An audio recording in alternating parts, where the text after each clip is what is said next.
Can young people learn business from television? I'm not sure. I mean, I look at some of the programs, I find them quite boring. I don't even find them amusing. I find some of the people, if anything, a bit unkind to the applicants. But then the producer is looking to make a television show interesting, so people can come along with the most ridiculous ideas, and they let them stand there and go naked, which I would say is not very nice to the people, because I should think they go away very dejected. But on the other hand, it's television. Whether it sparks something in a businessman, whether people are impressed with the people that they're seeing, and they think the words of wisdom are going to fall from their lips, that in turn they're going to be able to put into running a business. Honestly, I doubt it. It's more entertainment than it is what I would regard as educational. But it helps some people and maybe perhaps shows them how they can get some more confidence and how they should go or where they should go. But it doesn't really show people how and where they should go. It may help them in terms of giving a presentation of what it is that they're trying to get investment for, but it doesn't really say to them, well, this is what you should do, and this, if you have an idea, and this is who you should talk to, etc., etc., etc. So, to me, am I impressed with it all? The answer is no. How does a young person learn business? I think that how they have to learn is they have to get a job when they leave school or university. If they have ideas, I mean, if you're interested in cars, you don't become an accountant. You have to go to a company. You have to learn your trade.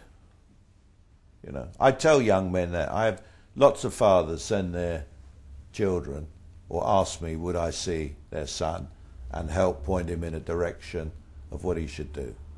Now, all the young men who've been to university and had a pretty comfortable life, they come here and think the world is wonderful and marvellous, and I'm here with a big desk. I don't sit behind the desk.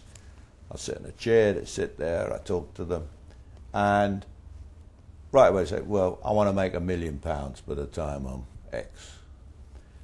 Because everybody thinks it's so easy, because everybody reads hyped up stories about how people can make $1 million or millions, etc., etc. And they don't have the first clue about the property business, etc. So they say, well, how should we start? I said, well, forget about making £1 million.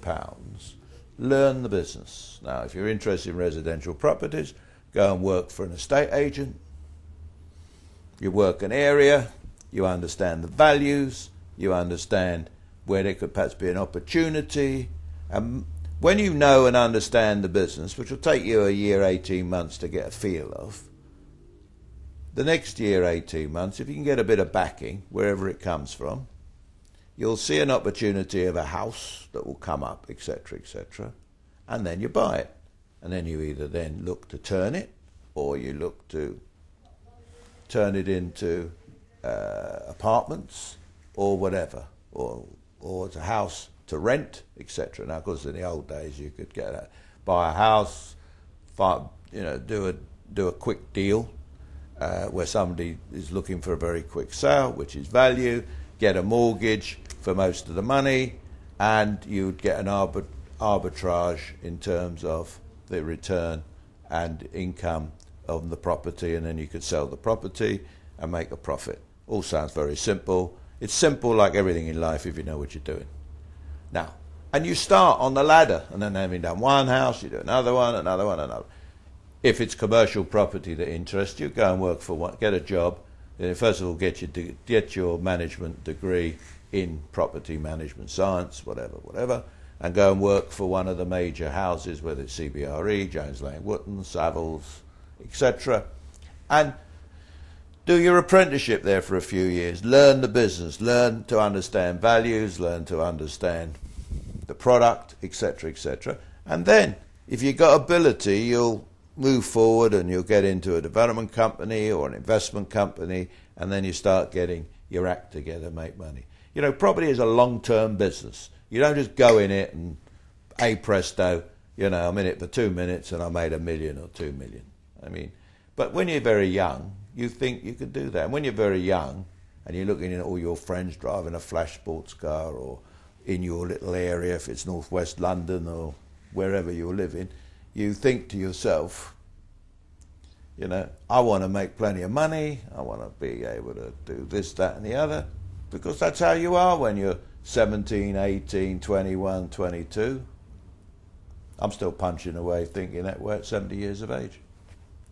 What lesson did you learn from your father? Were there lessons that you learned? I'm thinking of my word is my bond. Yes, I think that, as you said, your word is your bond.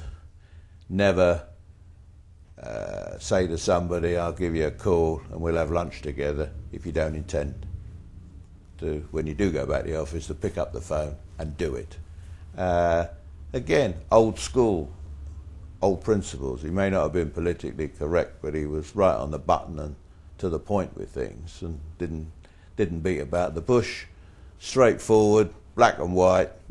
Don't say you're going to do something if you're not going to do it. It's a shame we don't have a lot more of that today, instead of people using very long words or political correctness to sort of go round in circles.